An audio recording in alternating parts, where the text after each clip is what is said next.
Hello everyone, welcome to Commerce Positivity. This is Shifali here, and today we are going to discuss about factors influencing pricing. So it is a very important topic of marketing management. ऐसे कौन से factors हैं जो price को affect करते हैं, influence करते हैं, उनके बारे में हम आज के वीडियो में डिस्कस करने वाले हैं। तो वीडियो को एंड तक देखिएगा और अगर कहीं कोई भी कन्फ्यूज़न होता है, कुछ भी डाउट फील होता है, तो आप उसे कमेंट बॉक्स में मेंशन कर सकते हैं। तो चलिए स्टार्ट करते हैं आज का वीडियो। तो इसमें पहला पॉइंट है प्रोडक्ट कॉस्ट। सो प्रोडक्ट की कॉस्ट मैटर करती है कि प्रोडक्ट का क्या प्राइस होगा। So one of the most important factor affecting price of the product and service is it's cost. This includes the cost of the producing, distributing and selling of the product. तो यहाँ पर क्या कह रहे हैं कि जो प्रोडक्ट की कॉस्ट है उस पर ही सब कुछ डिपेंड करता है कि प्रोडक्ट को बनाने में, उसको डिस्ट्रीब्यूट करने में और उसको सेल करने में क्या कॉस्ट लगी है। जिस हिसाब से कॉस्ट लगती है, सेलर उसी अकॉर्डिंग जो है उस प्रोडक्ट का प्राइस सेट करता है। ओके, अगर प्रोडक्ट को बनाने में ज़्यादा कॉस्ट लगी है तो उस अकॉर्डिंग वो प्राइस सेट करता है कि उसका जो प्रॉफिट है वो निकल आए। ओके, नेक्स्ट पॉइंट है utility and demand. The utility provided by the product and the intensity of demand of the buyer would be prepared to pay.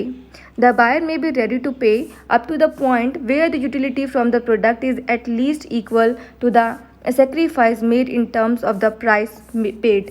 तो जो कस्टमर है वो क्या सोचता है कि जो भी प्रोडक्ट के लिए वो प्राइस पे कर रहा है, जो उसकी डिमांड्स है वो पूरी हो, उसकी जो यूटिलिटी है वो उसको मिल जाए, जिस प्राइस पर वो प्रोडक्ट को ख़रीद रहा है। तो उस प्रोडक्ट की कितनी यूटिलिटी है, उस प्रोडक्ट की कितनी यूज़ है उस कस्टमर के लिए, उस पर डिपेंड करता है कि वो इतना पे कर पाएगा या नहीं। तो मतलब कि कस्टमर के अफोर्डेबल हो, कस्टमर के लिए अफोर्डेबल हो उसका प्राइस, और जो मार्केट में डिमांड चल रही है प्रोडक्ट की उसके अकॉर्डिंग ही उसका जो प्राइस है वो सेट किया जाए। ओके, सो इस बात का भी सेलर को ध्यान रखना होता है कि कस्टमर जो उस प्रोडक्ट के लिए प्राइस पे कर रहा है कि वो सही है या नहीं। ठीक है, उसकी यूटिलिटी और उसकी डिमांड के अकॉर्डिंग उसका प्राइस सेट किया जाए। नेक्स्ट है extent of competition in the market. Market में जैसा कंपटीशन है उस अकॉर्डिंग भी जो है प्राइस सेट किया जाता है, क्योंकि कंपटीशन का भी बहुत ज़्यादा जो है कंपटीशन भी जो है बहुत ज़्यादा इन्फ्लुएंस करता है प्रोडक्ट के प्राइस पर। The price will tend to reach the upper limit in case there is lesser degree of competition, while under conditions of free competition the price will tend to be set at the lowest price.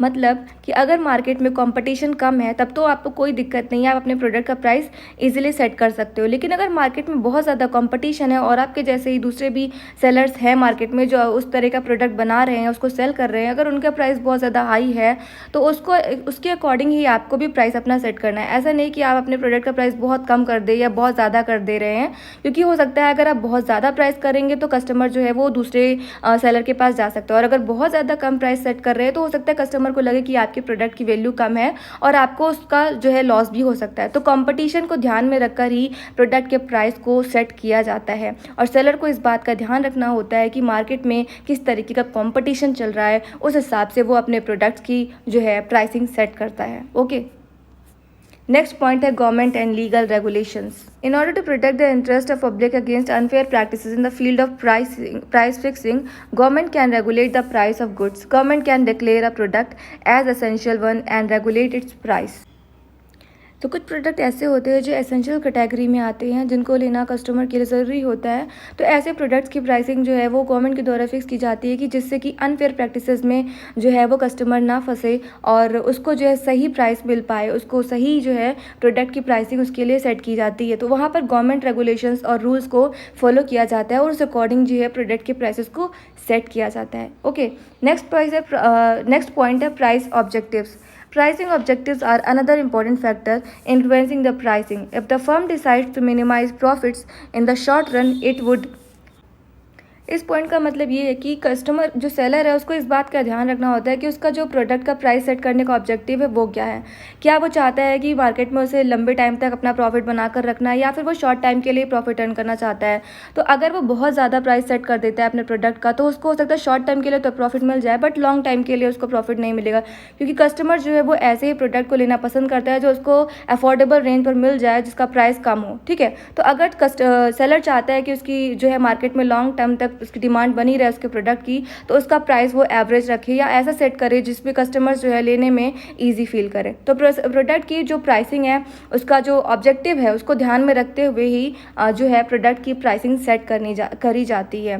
तो seller को यहाँ पर इस बात का भी ध्यान रखना है कि उसका प्राइस को सेट करने का क्या ऑब्जेक्टिव है, वो किस टाइम तक अपने प्रोडक्ट की लॉन्ग टर्म की सक्सेस चाहता है या शॉर्ट टर्म की, ठीक है। इसके अलावा कस्टमर रिलेशनशिप को कितना मैक्सिमम टाइम तक बनाए रखना है, इस बात को भी ध्यान में रखते हुए वो अपने प्रोडक्ट की प्राइस को सेट करता है। ओके, तो इन सभी बातों को ध्यान में रखकर जो है वो प्रोडक्ट की प्राइस को सेट करता है।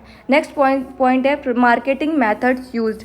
Price fixation process is also affected by another elements of marketing such as distribution system, quality of salesman employed, quality and amount of advertising, sales promotion etc. Product के price जो है वो इस बात पर भी मैटर करते हैं कि प्रोडक्ट की जो है वो मार्केट में किस तरीके से एडवर्टाइजिंग हो रही है, मार्केट में उस प्रोडक्ट की कितनी डिमांड बनी हुई है, और जो सेल्स मैन उस प्रोडक्ट को सेल कर रहा है वो किस तरीके का है, वो कितने ज़्यादा जो है लोगों तक उस प्रोडक्ट को पहुँचा पा रहा है, उसको सेल कर पा रहा है, कितना सेल्स प्रमोशन हो रहा है। इन सभी बातों पर भी जो है प्रोडक्ट का प्राइस जो है मैटर करता है, और वो सारी बातें जो है प्रोडक्ट के प्राइस को इन्फ्लुएंस करती हैं।